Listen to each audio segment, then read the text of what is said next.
هل عمرك سألت نفسك إيه اللي بيحدد قوة الموبايل فعلا؟ الإجابة ببساطة هي المعالج، أو زي ما بنسميه عقل الموبايل.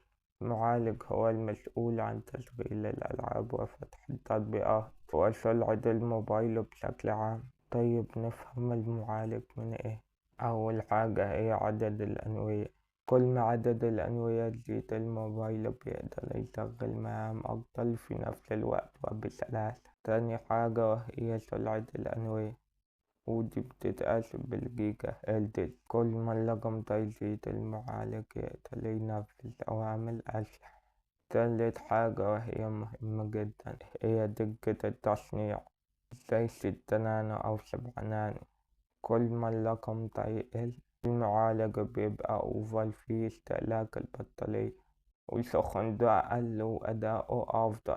طيب، هل رقم المعالج أو اسمه بس هو اللي بيحدد قوة المعالج؟